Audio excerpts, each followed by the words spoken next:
By noon, the wind had turned warm enough to hurt.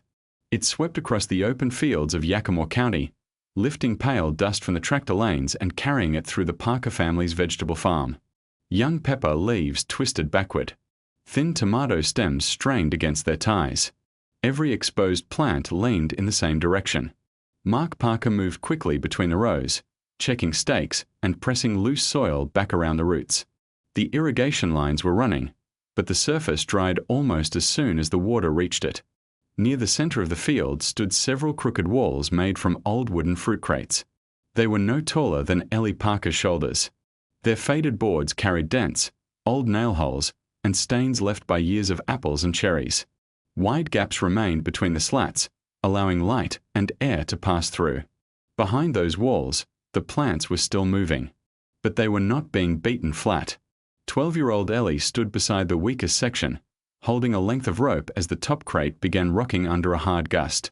The lower box shifted several inches across the soil. She wrapped the rope around a wooden stake and pulled. The wall leaned toward her. Mark ran across the row and caught the upper crate before it fell onto the peppers. For a moment, father and daughter held the structure between them while dust moved past their boots. The wall had reduced the wind behind it. It might also crush the very plants it was supposed to protect. If you enjoy quiet farm stories about practical ideas, honest mistakes, and people who notice what others overlook, subscribe and join us. On a farm, even a good idea must survive the weather before anyone can call it useful. 5 weeks earlier, Ellie had begun collecting discarded fruit crates. The Yakima Valley was filled with orchards, packing sheds, and roadside stands. Wooden crates that had once carried apples, pears, and cherries often ended up behind barns when their corners broke or their handle split. Ellie asked before taking anything. She rejected boxes with rotten boards, chemical stains, or heavy mold. The usable ones went into the back of her father's pickup or onto a small trailer she pulled behind an old garden tractor. Soon a crooked stack rose beside the Parker barn. A neighboring farmer named Dale Morrison saw Ellie unloading another group of damaged crates and laughed, planning to open a fruit market without any fruit. Another man asked whether Mark had run out of firewood. Ellie said nothing. She carried each crate to the barn, cleaned away loose dirt, and tested the corners with both hands. The laughter grew louder when she began placing the crates between the vegetable rows. From the road, it looked as though a delivery truck had overturned across the field. Mark did not laugh, but he was doubtful. The crates would interfere with hoses and wheelbarrows. Old boards could splinter. Weak boxes might collapse in wind. And anything placed too close to the plants could block light or trap moisture. Ellie understood. She was not building storage. She was studying where the hottest wind entered the field. The Parker farm sat on open ground beyond the shelter of the nearest orchards. That openness helped sunlight reach the vegetables, but it also gave dry wind a clear path across the property. During calm weather, young transplants could establish roots without much trouble. During a hot wind, their leaves lost moisture faster than their small root systems could replace it. Mark's usual response was simple. He watered earlier, checked the stakes, and hoped the weather changed before the weakest plants suffered permanent damage. More water helped, but only to a point. When wind passed rapidly over damp soil, the surface dried quickly. Extra irrigation could also create other problems. Saturated ground around young roots reduced air in the soil, encouraged disease, and wasted water beyond the shallow root zone. Ellie first noticed the difference near an old woven fence beside her grandmother June's garden. The fence did not stop the wind. Leaves still moved behind it. Yet the plants closest to the open slats bent less sharply than those standing in the fully exposed corner. June remembered similar barriers used around young orchard trees decades earlier. A solid wall throws the wind over the top, she explained. Then it comes down angry on the other side. A wall with openings behaved differently. Part of the air passed through, but its speed decreased. The protected area was smaller and less dramatic, yet the flow remained more even. Ellie looked at the fruit crates. Their boards already formed a rough wooden screen. She tested the idea inside the equipment shed. 2 shallow trays received equal amounts of dry soil. One remained open. In front of the other, Ellie placed the slatted side of a crate. Then she aimed a large shop fan toward both trays. Dust lifted immediately from the open soil.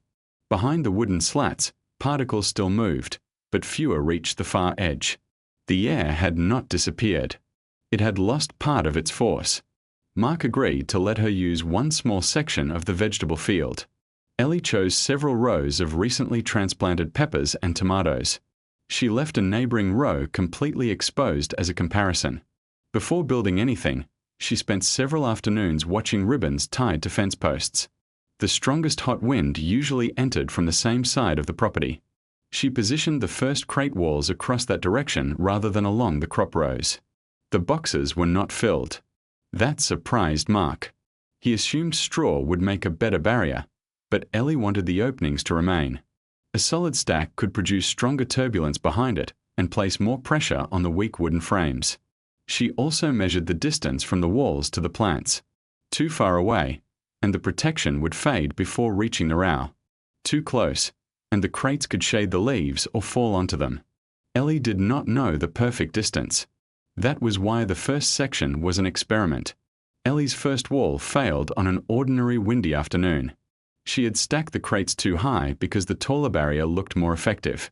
She had also placed them close together, closing many of the natural gaps between the boxes.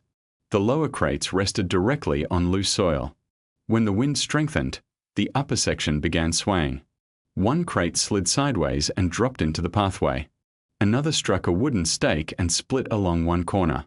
A third tilted far enough to brush the leaves of a pepper plant. Mark helped Ellie lower the remaining boxes before the entire wall collapsed. The damage was small, but the lesson was clear. A barrier that could not remain standing was more dangerous than the wind. Ellie inspected the plants behind the densest section and found another problem. The air did not move evenly there. Gusts curled over the top and pushed downward behind the wall, shaking a few leaves harder than expected. The morning sun was also blocked longer than Ellie had planned. Near the lowest boards, damp soil remained shaded well into the day. Within a week, several slugs appeared beneath one crate. Dale Morrison stopped at the edge of the field and looked at the fallen boxes. "Apple crates are good at carrying apples," he said. "Weather might be too heavy for them." Ellie did not answer. She dismantled the entire wall. The next version was lower, wider, and more stable. She used only crates with strong corners. Clean stones weighted the bottom boxes, and short wooden stakes prevented them from sliding. Weak sections were reinforced with simple ties that could be removed later. Most importantly, she preserved the openings. Air could pass through the slats and between separate sections. The wall no longer looked like a solid wooden block. Ellie also moved it farther from the plants and created clear gaps for irrigation lines, tools, and people. Instead of one continuous barrier, she built several shorter walls. This reduced the load on each section and allowed Mark to enter the rows without moving the crates. The next windy day provided a better test. The exposed control row moved constantly. Pepper leaves flicked against one another, and several stems leaned toward the ground. Behind the lower crate walls, the plants still swayed. But the movement was slower. Their leaves did not snap backward as often, and fewer stems touched the soil. The result was not perfect. At the end of one wall, wind accelerated around the corner and struck two plants with unexpected force. Ellie marked that location and widened the gap between the barrier and the row. She had not learned how to stop the wind. She was learning how not to make it worse. The warning arrived early on a Monday morning. A stretch of unusually hot weather was moving into the valley, accompanied by strong afternoon winds. Temperatures would rise each day, while humidity remained low. Mark began irrigating before sunrise. The family checked every tomato tie and pressed soil around the youngest transplants. Ellie walked along the crate walls, removing one weakened box and tightening several ropes. She left the control row exposed. Without it, she would have no honest comparison. By late morning, dust began moving along the farm road. The air felt dry against the skin. Every leaf in the vegetable field turned toward the same direction. The exposed peppers reacted first.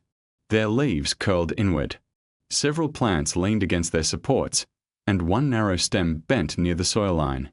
Behind the crate walls, the wind arrived with less force.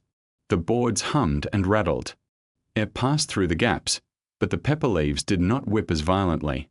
Then the floor at the end of one wall returned. Wind squeezed around the edge and entered a narrow opening between two barriers. The concentrated stream struck a pair of tomato plants harder than the open wind struck the control row. Ellie removed the final crate and widened the passage. The change looked wrong. The wall became shorter just as the weather grew worse. But the narrow jet disappeared. Another section began sliding because the lower crate contained too little weight. Mark and Ellie secured it before the upper box could fall. The walls created problems even while they helped. Some plants received a narrow strip of shade during the hottest part of the afternoon.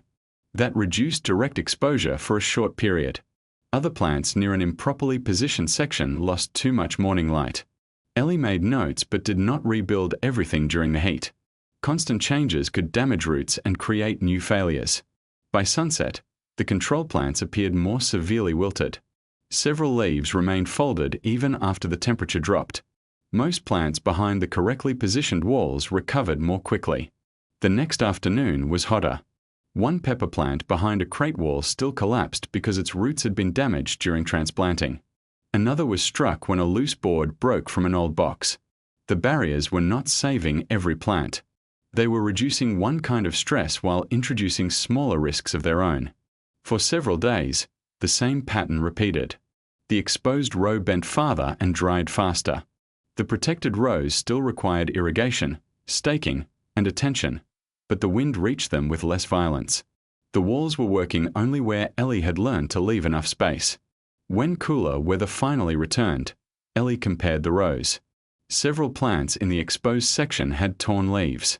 2 peppers had broken side branches, and some young transplants remained permanently tilted. A few recovered completely once the wind ended. The protected section was not untouched. One plant had been damaged by a shifting crate. Another received too little morning light beside the longest wall. Slugs appeared again in one damp corner where the lowest board stood too close to the soil. Ellie removed that board and opened the area to more air. Yet most plants behind the properly built walls remained upright. Their leaves showed less physical damage, and they resumed normal growth sooner after the hot period. Mark examined the soil beside both sections. The surface behind the crates had stayed damp slightly longer after each irrigation, but not because the walls produced water. They simply reduced the air movement that carried moisture away. Dale Morrison returned several days later. He walked past the exposed row and stopped beside the shortest barrier. The boards looked unimpressive. Some were faded grey, others dark from years of orchard use. He placed one hand behind the slats while wind crossed the field. "Why didn't you fill them with straw?" he asked. Ellie led him to the first wall, now dismantled beside the barn. She showed him the damaged crate, the block sections, and the marks left where turbulent air had struck the plants. The openings were not a weakness. They were the reason the barrier worked. Ellie explained what the experiment had taught her. The crates had to be clean and structurally sound. Rotten boxes could collapse. Walls built too high became dangerous. Barriers placed too close reduced light and airflow. Closed surfaces created stronger pressure and turbulence. Heavy equipment could not move through the rows unless clear passages remained. Most importantly, the crates did not replace irrigation. Without water, the plants would still suffer during a long dry period. The following season, Mark did not cover the entire farm with boxes. He stored several of the strongest crates beneath the equipment shelter. They were used only around small groups of vulnerable transplants during the first weeks after planting. Ellie marked the safest spacing and the direction of the hottest winds. From the road, the barriers still looked like discarded packaging left in the wrong place. But nobody asked why she had failed to build a solid wall. Ellie had not stopped the wind. She had given it away through the field that did not require striking every young plant with full force. The strength of her walls came from the parts she deliberately left empty.